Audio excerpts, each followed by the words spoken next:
This is the official National Lampoon stereo test and demonstration record. It is not a tape. If you are playing it on a cassette tape recorder, a cartridge tape recorder, or a reel-to-reel tape recorder, take it off immediately and place it on your turntable.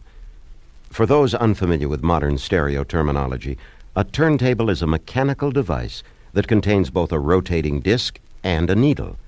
Do not confuse it with a sewing machine, which also contains both a rotating disc and a needle, and should be used only in the event the record tears.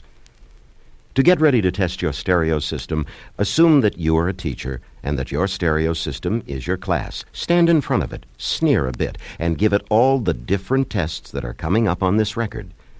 If at any time it does not pass a test, immediately stop the record right where it is and proceed on to the punishment band. Side 2. This band consists of complex musical passages that are torturous for even the best stereo system to track and play. And you can be sure that rather than go through this punishment again, your stereo system will settle down and study hard so it can pass its tests.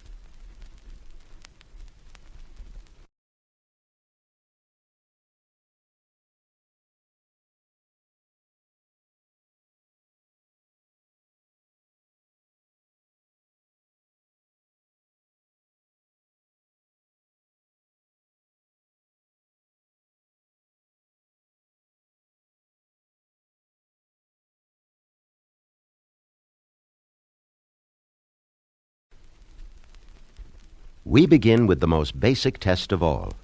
Can your stereo system accurately reproduce both the male speaking voice and the female speaking voice? In the following, you should hear a typical male voice followed by a typical female voice. 1, 2, 3, 4. 1, 2, 3, 5, 4. 4. If your stereo system reversed these voices, it is quite maladjusted. It has deep-seated problems that may require years of intensive repair shop analysis, and you should settle for nothing less than the best stereo therapist money can buy.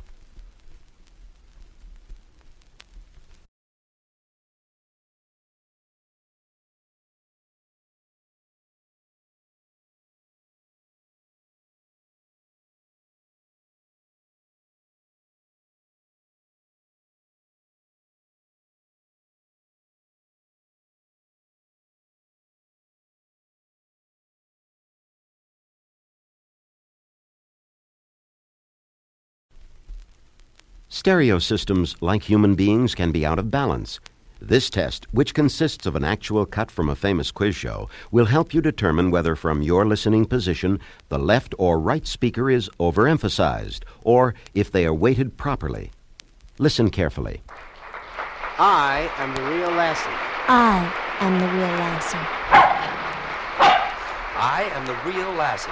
I am the real Lassie. Who did you think the real Lassie was? We'll give you this hi-fi hint.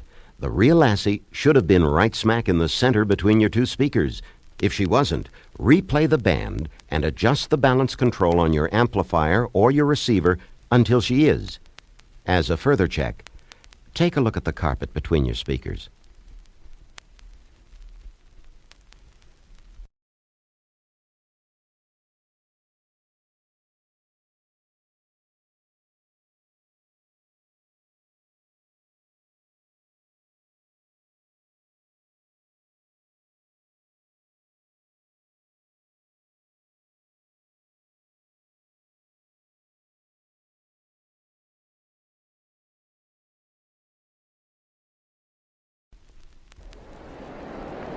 Tell me, ma'am, how does it feel to know you're taking part in an historic live sound demonstration that will be preserved forever on the official National Lampoon stereo test record and may well be heard by millions? Great. I'm really excited about it. Really excited. As you know, this will be a most unique test because it actually combines low-frequency response, high-frequency response, transient response, tracking, and speaker balance. As I say, I really am excited by it. Little Johnny here is all excited, too. He's got really great high-frequency response. Good overtones, too. Oh, thank you. Is this your husband? Yes, it is. Howdy. And how do you feel on this historic sound occasion? Well, I must say it's quite an event. I've never seen so many people in all my life. It must be thousands. More than 5,000 to be exact. Look, honey, they're warming them up. Excuse me. All right, everybody into the trains. Women and children can have the windows. Hurry up now. Time is money and we haven't got all day. Well, good luck. Thank you. Engineers, ready? All set here. Then let's begin.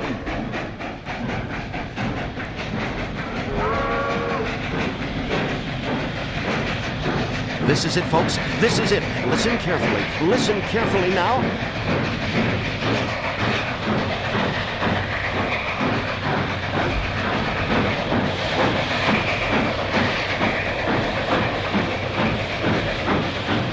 Hey, hold it. Wait a minute. Wait a minute.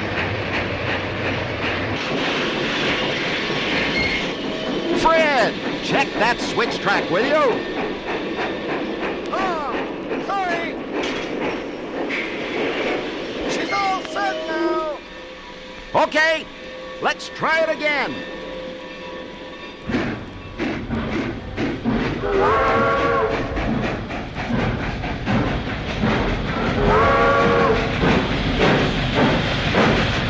Yes, folks, I can see he does have it right this time. Any second now.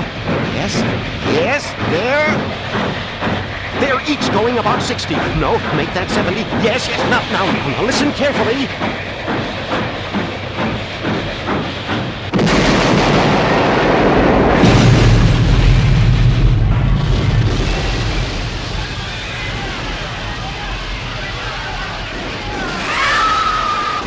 In the crash you just heard, this is what you should have been listening for.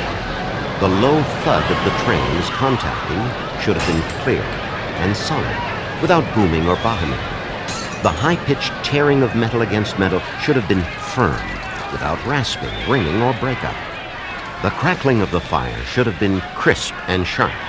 The crash itself should have occurred precisely in the center of your speakers, with some of the passengers being thrown to both the left and to the right. The screams of the dying and injured should have had a rusty, vibrant tang.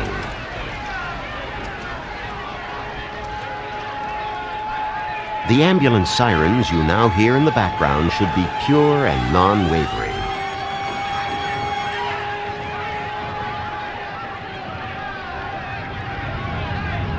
Now, for the second part of this test. The planes you hear above us should be coming from both the right and the left. Now, they should have reached the center and they should be directly over the site of the crash. The passengers who are still conscious are spotting them now, and they should fall into a silence as they watch the bombs drop.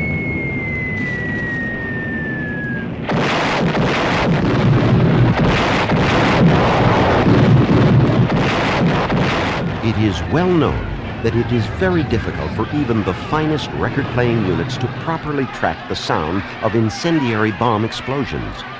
If your needle remained in the groove at all, and if your turntable remained on the shelf, you have the makings of a quality system.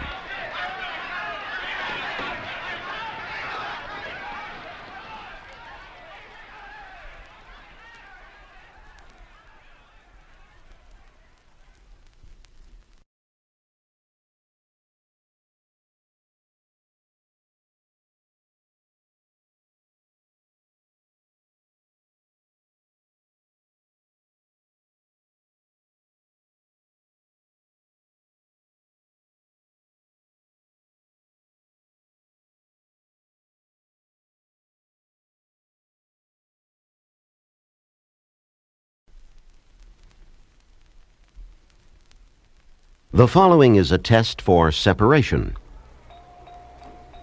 Are you sure you really want to go through with this? It is my medical duty to advise you that your career as Siamese twins will be ruined.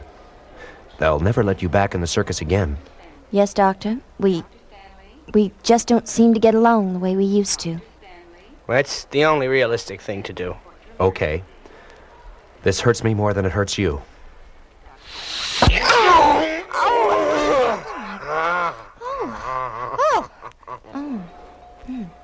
Well, how do you feel? Strangely alone. Honey, do you think we did the right thing? Maybe. You don't look bad from a distance. In this separation test, after the separation, the woman's voice should have come entirely from your left speaker and the man's voice entirely from your right speaker. To the extent that the woman's voice could be heard at all in the right speaker or the man's in the left, your stereo system does not have the separation it might.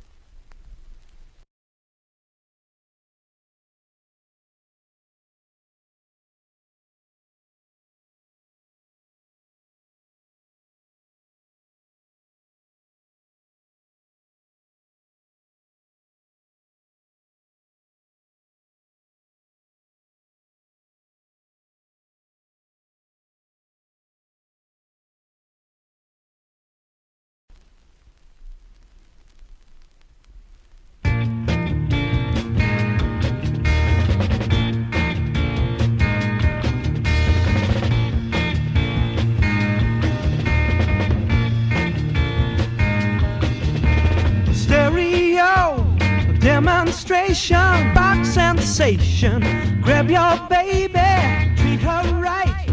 Don't be left out cold tonight.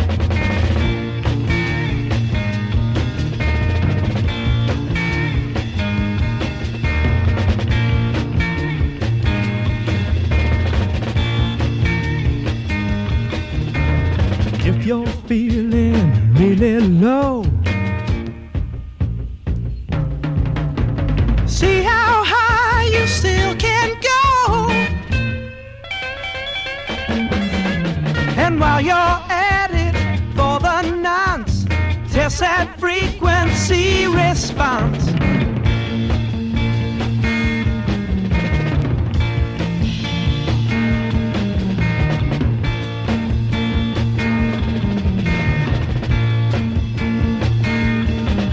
Let's hear a 50 cycle tone. If you heard that at all, you're halfway home. Hope your hi-fi hasn't blundered. Now let's test it on 100.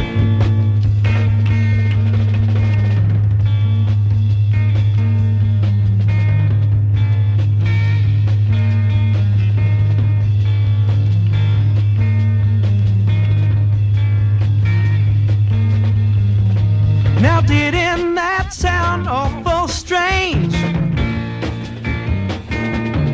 So let's move up to the mid-range. Here it is, baby. 500 cycles.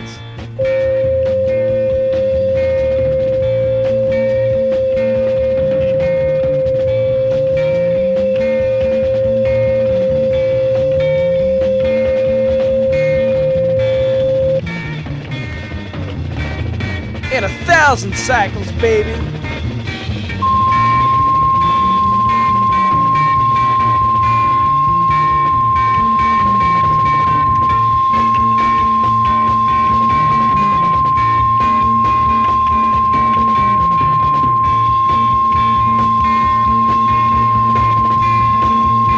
And 1,050 cycles.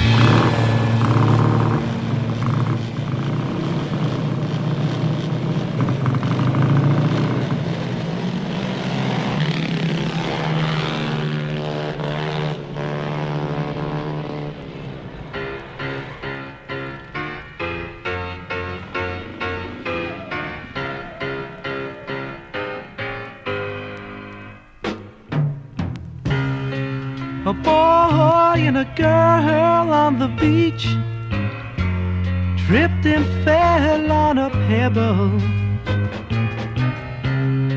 And while they were lying there, they got into plenty of trouble.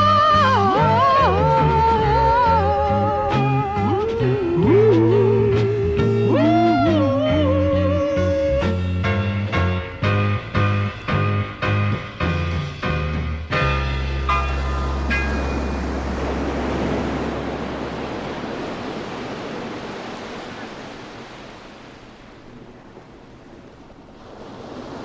Oh, darling. Me. Yes, dearest. Me now. The tone you just heard was 2,000 cycles per second. The tone you hear next will be 4,000. Oh, baby. That's great. Wow, baby, you're really something else. Next, 6,000. More. More. More. More. Test your hi-fi out again. See how well it handles 10.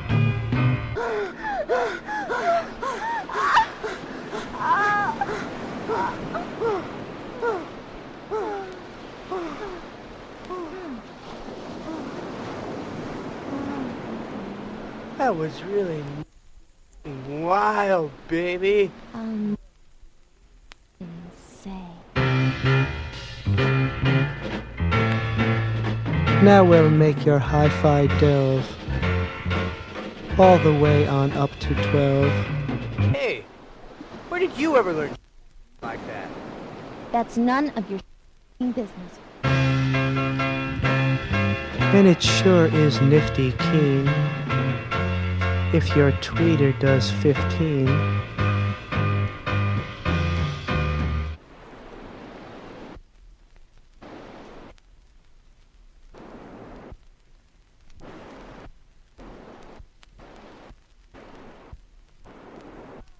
Stereo demonstration, the brand new rock sensation. Grab your baby, treat her right. Don't be left out cold tonight.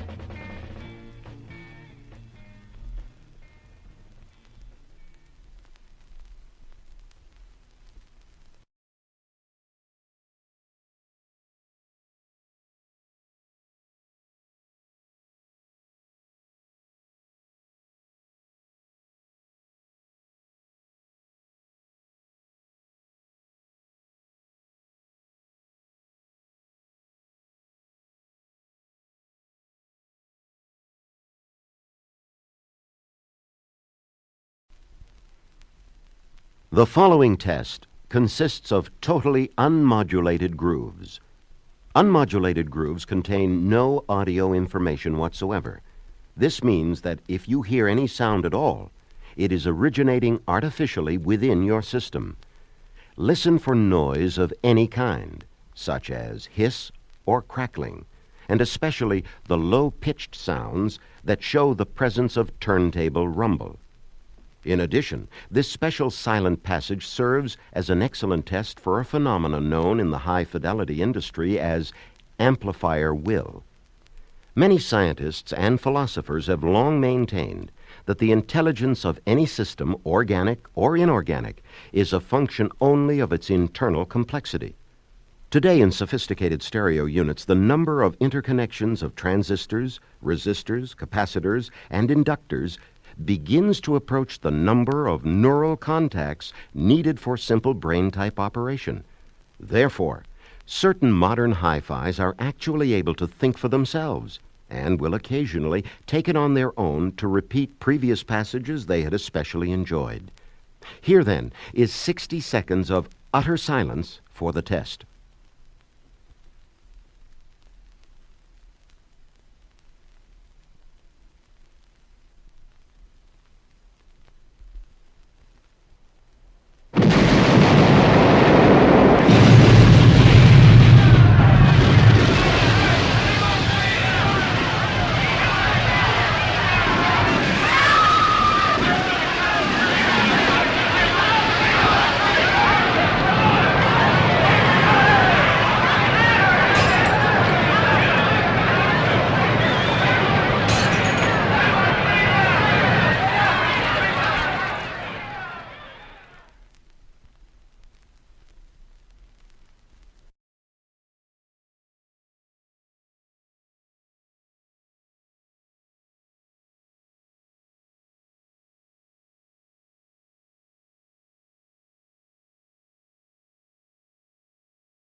Our next to last test on this side of the record is not strictly speaking a test at all. Rather, it is a public service of the official National Lampoon stereo test and demonstration record that can be used fruitfully by anyone who likes to enjoy the sound of loud fidelity in today's dense and thin-walled environments. The next time you have your hi-fi up at full volume and the neighbors complain or knock on the pipes, simply take out your official National Lampoon stereo test and demonstration record. Then play the following passage as loud as you possibly can. We guarantee you will not be bothered again. Hey, you out there! And you listen to me this time, and you listen good. I just happen to be that person's hi-fi, and I have a lot of connections around here. And I want you to know that your toaster owes me a favor. And I once went out with your vacuum cleaner, and I come from the same manufacturing town as your blender. And if you don't let me be played just as loud as I want, I'm gonna tell them to wait until you come home some night, and then they're gonna give you the shock of your life. Now, I hope you got the message, buddy. I'm going back to my music now. I don't want to ever hear another thing out of you.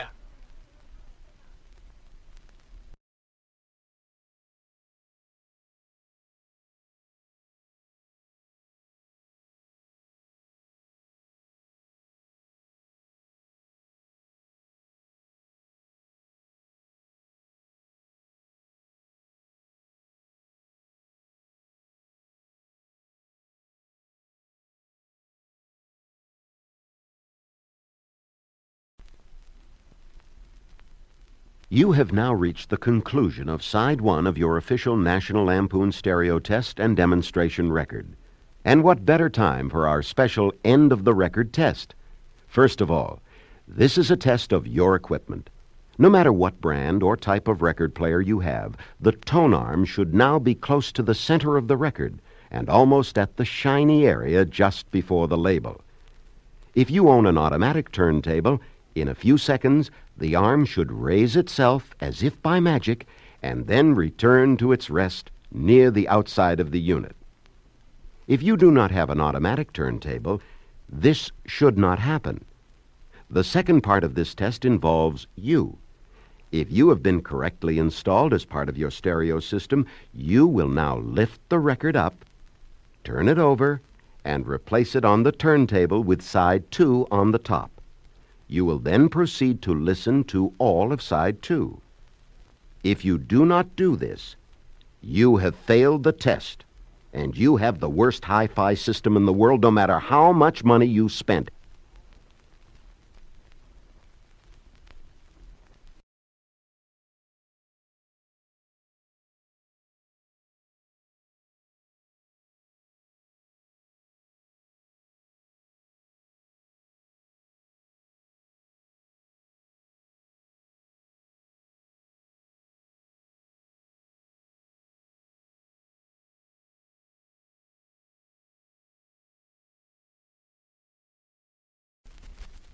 Caution. This is side 2 of the official National Lampoon stereo test and demonstration record. If you did not pass the final test on side 1, do not, I repeat, do not proceed to the first test on side 2. Go back and take the final test on side 1 again, and do not return to side 2 until you are able to pass it.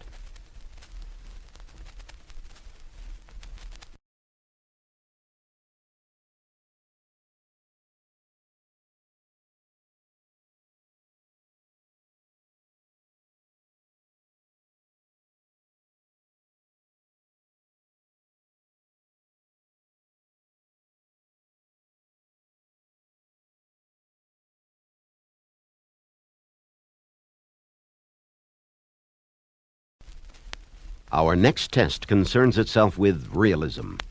After all, stark realism, inasmuch as it may technologically be achieved, is and always will be the ultimate aim of all hi-fi, whether to reproduce a Beethoven symphony, a live rock concert, or even the tension of a bustling steel mill. To test the degree of realism of your system, we shall play a series of sounds that you have heard often in your life and so are well familiar with.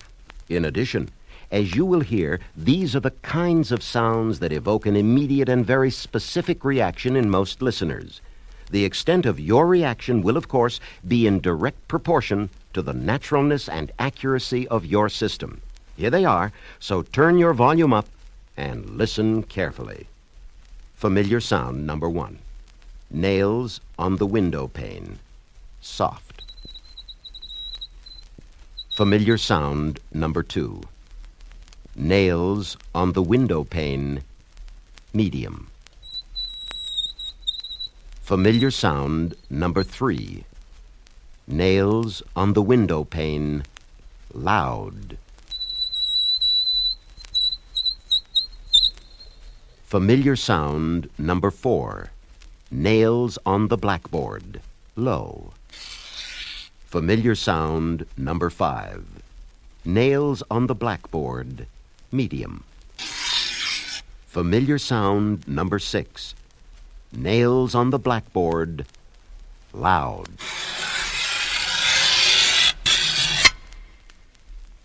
This concludes our test for realism. We hope you enjoyed it.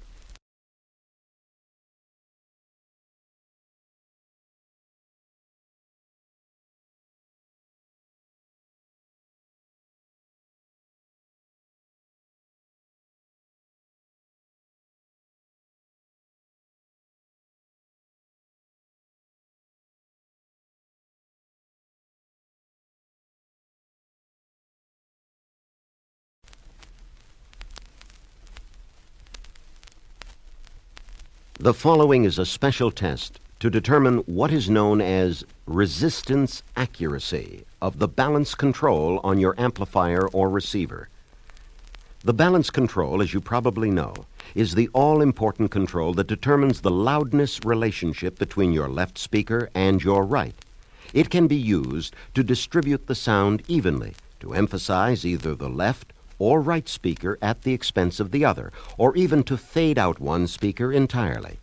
Its purpose is to provide a means of adjusting the stereo image for people whose listening position must be closer to one speaker than the other, or in rooms that present unusual acoustic problems by tending to emphasize or depress volume differently on each side. Other tests on this record have shown you how to adjust the balance control for your listening environment. This so-called resistance accuracy test will help you make sure that the balance control itself is operating correctly, both electronically and mechanically. It is a very important test to anyone who wishes to enjoy the ultimate sound that his stereo is capable of delivering, and we urge you to listen to these instructions carefully and to follow them just as you are told to. My voice, as you will note, is now coming from your left speaker. Although my voice will remain here on the left, I am going to introduce a humming sound in your right speaker. Now, as you listen to me, get up and go over to the balance control on the face of your amplifier or receiver. Slowly turn the control in whatever direction will make the hum in the right speaker get lower. Continue to turn the control until the hum in the right speaker disappears entirely. Even after the hum is gone, continue to turn the balance control as far as it will go in that direction. Your right speaker should now be entirely cut out. Note that we have not changed the recording of the hum in any way. The hum is still there, impressed on the right channel portion of the groove, but you have adjusted your system not to display it. As part of this test, you shall now listen to a passage of specially recorded music. Do not turn your right channel back up during the music. All the music will come from your left channel, where my voice is now. The music will last 60 seconds, and you should listen to it very carefully from your normal listening position. Rather than tell you now what you should be listening for, which may prejudice you, I shall wait until the passage is over, and then ask you to answer certain questions about what you heard. Familiar sound number 1. Nails on the window pane. Soft. Familiar sound number 2. Nails on the window pane. Medium.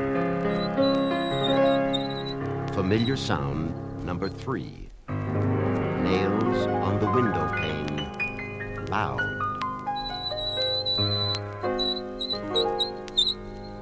Familiar sound, number 4. Nails on the blackboard. Low. Familiar sound, number 5. Nails on the blackboard. Medium. Familiar sound, number 6. Nails on the blackboard. Loud. This ends the music part of our test. Before we proceed, go back to your amplifier or receiver and return the balance control to where it was before. As you do so, you should hear the hum reappearing in your right speaker. I will now fade the hum out of your right speaker, and then tell you something really funny. I just played a joke on you. There's no such thing as a resistance accuracy test for a balance control. Balance controls are one of the simplest parts of any stereo, and they almost always work perfectly, but I had a good reason for tricking you into temporarily killing the sound in your right channel. While you were wasting your time listening to that silly music in your left channel, music in your left channel, music in your left channel, music in your left channel, music in your left channel, music in your left channel, music in your left channel, music in your left channel, music in your left channel, music in your left channel, music in your left channel, music in your left channel, music in your left channel, music in your left channel, music in your left channel. Do you know what had been sneakily recorded on the right channel? A filthy, dirty traveling salesman joke. That's what. A sick joke with lots of sex and violence and the kinds of 4-letter words that we guarantee you've never heard on any phonograph record before. You could have really been getting yourself off, but instead, you did what I told you and you missed it. Of course, if you happen to be one of those creeps who's willing to go out of your way to hear dirty words on your hi-fi, you could always replay the passage with the balance control turned entirely in the other direction, so this time the music in the left speaker, it'll drop out, and the filthy joke in the right speaker will be heard loud and clear. But all good and decent and well-adjusted people will simply let this record continue and proceed right on to the next test on the official National Lampoon stereo test and demonstration record.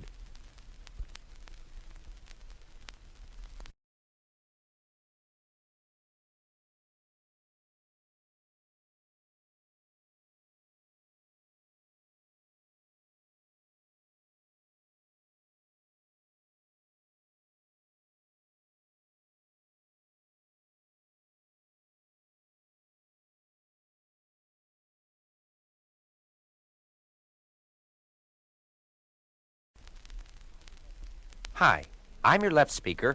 And I'm your right speaker. Right For our now, next we're test, wait. Do you mind? Sorry. All right.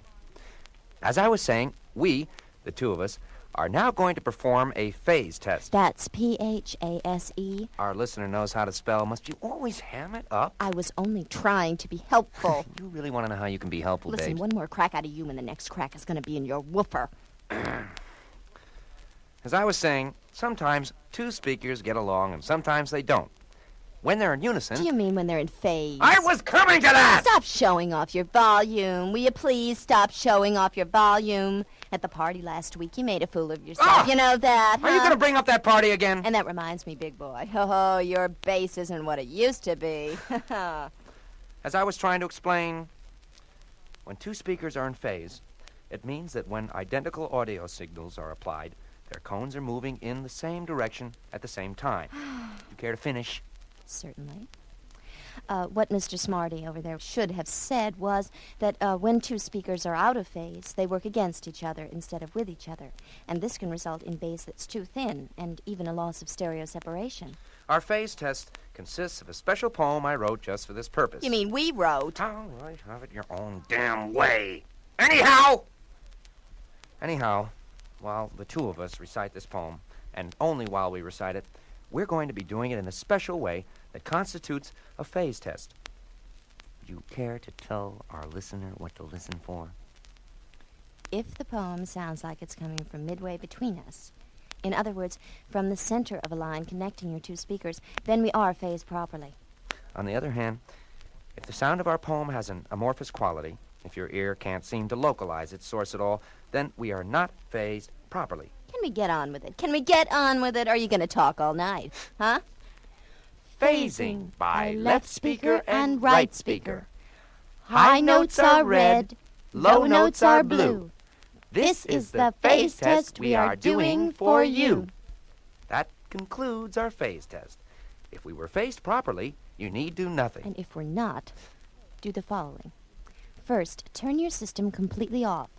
Be sure to do this both for your own safety and to avoid damage to your equipment. Then come to the back of one of us, either to me or to the speaker on your left, and unhook the wires. Now, reattach them, but in reverse, so the wire that was on the left-hand terminal is now on the right, and the wire that was on the right-hand terminal is now on the left. Remember, do this to one of us only, not both. Then, if you want, play our poem again. This time it should sound the way it's supposed to, and from now on, the music you play should sound even better. We hope that you have enjoyed... I guess that does it. That is the last straw. You know what you are. You're an overbearing ham. That's what you are. Ha! How dare you speak to me that way, you third-rate, tinny piece of no-good trash? I had my chances.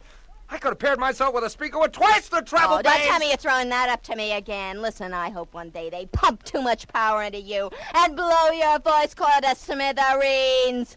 Hey, wait a minute. Why are we fighting? We know who's really the cause of all our troubles. It's that hi-fi nut out there, our owner. Sure. We wouldn't be as tense as this all the time if he didn't play us so loud. Right.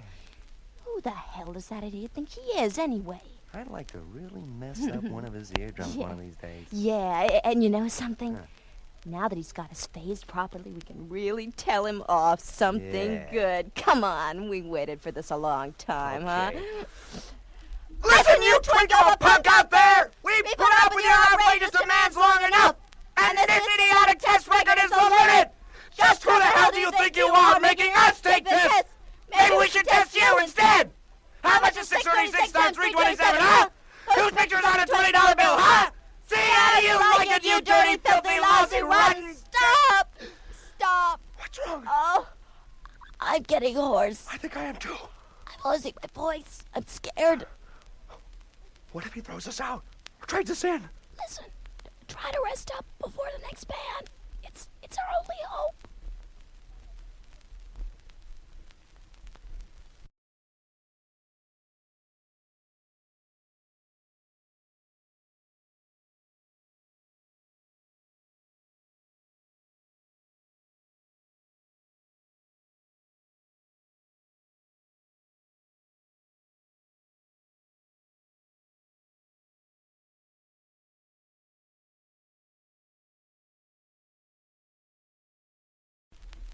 As we have said many times on this record, the ultimate goal of any hi-fi should be accurate sound reproduction.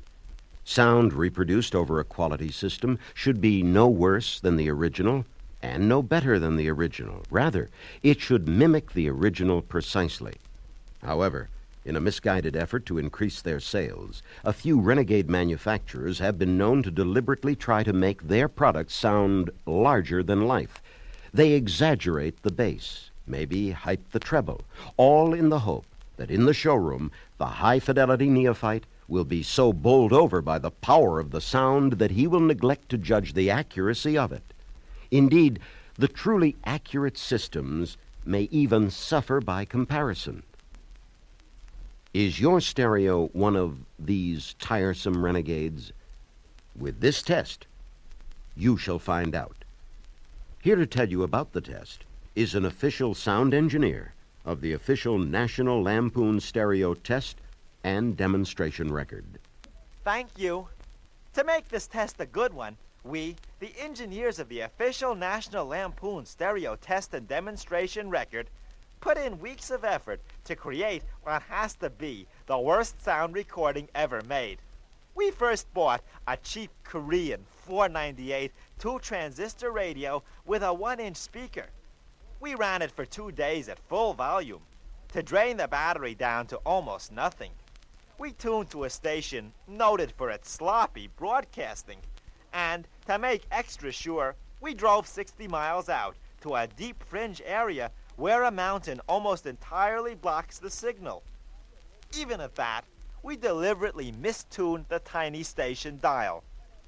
To record whatever pathetic sound might come over the radio, we used a 598 cassette recorder imported from Brazil, also run on nearly extinguished batteries.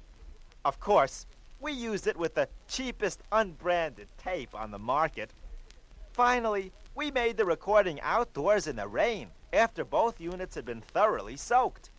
The audio on the tape was then transferred to the record you're listening to now. But for this section only, a special worn-out and long-neglected cutting machine was used during a major power brownout. Thank you. You will now hear the result of all this. It should sound far, far worse than anything you have ever heard in your life. Indeed, it should sound worse than anything you might ever have dreamed of hearing. If it sounds even the tiniest bit better, we're sorry. But you've been stuck with a stereo that exaggerates frequencies.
In today's busy environment, the modern stereo listener often finds himself confronted with unwelcome background noise of all kinds. The sounds of traffic honking outside, planes flying overhead, grinding air conditioners, and other high-decibel appliances.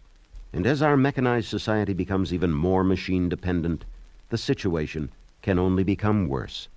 Indeed, the time may soon be here when you are going to have to train yourself to mentally tune out even the loudest rackets if you want to be able to continue enjoying your music. This test will help you determine whether or not you are up to the task. In your right speaker, we are going to play a typical number with a typical amount of loud and low passages. Shortly after the song begins, you will begin to hear a low, clanging sound in your left speaker. This was recorded in the heart of an actual busy steel mill. Gradually, we will bring up the sound of the steel mill in your right speaker. If you have a stopwatch handy, note how many seconds it takes for the sound of the steel mill on the left to become so disturbing you can no longer enjoy the music on your right.